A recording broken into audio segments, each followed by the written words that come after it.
सभी दल active mode में नजर आ रहे हैं और ऐसे में अब खबर आ रही है कि समाजवादी पार्टी मिल्कीपुर से अयोध्या सांसद अवधेश प्रसाद के बेटे अजीत को सपा प्रत्याशी बना सकती है, तो वहीं कटेहरी से लालजी वर्मा की बेटी छाया वर्मा चुनाव मैदान में उतर सकती हैं।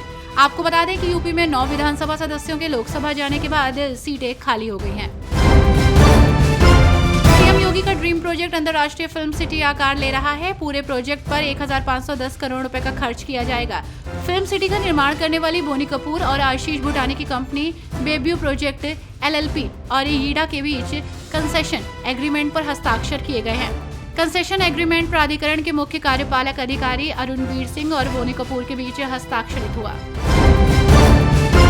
स्मार्ट सिटी योजना के फिर आने की उम्मीद जताई जा रही है। आपको बता दें कि 2014 में शुरू केंद्र सरकार की स्मार्ट सिटी योजना 4 दिन बाद समाप्त हो गई।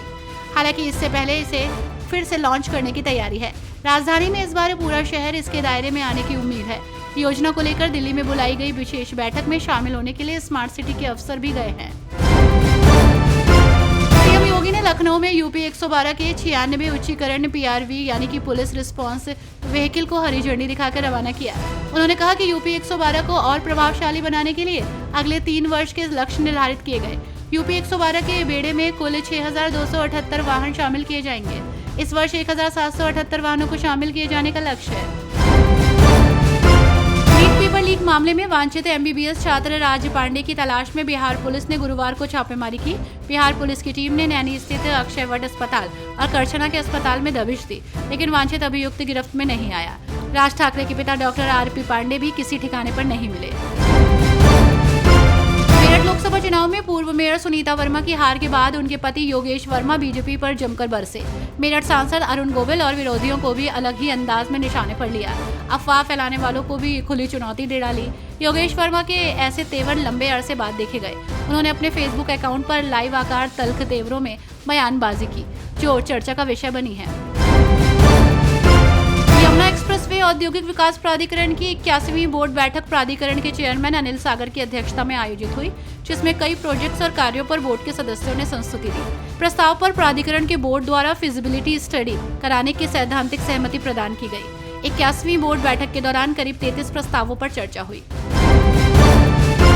यूपी के मुख्यमंत्री योगी आदित्यनाथ ने कहा कि किसी भी अर्थव्यवस्था को आगे बढ़ाने के लिए बेहद जरूरी है कि MSME मजबूत स्थिति में हो। उन्होंने कहा कि उत्तर प्रदेश पर प्रकृति का आशीर्वाद है। यहाँ अलग अलग जिलों में अलग अलग तरह के हस्तशिल्प उत्पाद बन रहे हैं, लेकिन कई बार सहयोग की कमी की वजह से अच्छी तरह से ग्रो नहीं कर पाते। चुनाव के बाद यूपी में IAS, IPS और PCS अधिकारियों के तबादलों का दौर जारी है। प्रदेश सरकार ने 3 वरिष्ठ PCS अधिकारियों का तबादला कर दिया। चुनाव के दौरान सपा की शिकायत पर फिरोजाबाद से हटाए गए अपर जिलाधिकारी ADM अभिषेक कुमार सिंह को बुलंदशहर में अपर जिलाधिकारी वित्त और राजस्व बनाया गया। विवेक कुमार मिश्रा को बुलंदशहर से गाजियाबाद ADM LA के पद पर भेजा गया है। मुख्यमंत्री योगी आदित्यनाथ ने गुरुवार को आयोजित एक उच्च स्तरीय बैठक में प्रदेश में निर्माणाधीन और नवीन एक्सप्रेसवे परियोजनाओं तथा औद्योगिक कॉरिडोर और डिफेंस कॉरिडोर के विकास की प्रगति की समीक्षा कर आवश्यक दिशा निर्देश दिए। उन्होंने कहा कि 7 वर्ष में उत्तर प्रदेश में रोड इंफ्रास्ट्रक्चर के क्षेत्र में अभूतपूर्व कार्य हुआ है। 2017 तक मात्र 2 एक्सप्रेसवे वाले इस प्रदेश में आज 6 एक्सप्रेसवे हैं।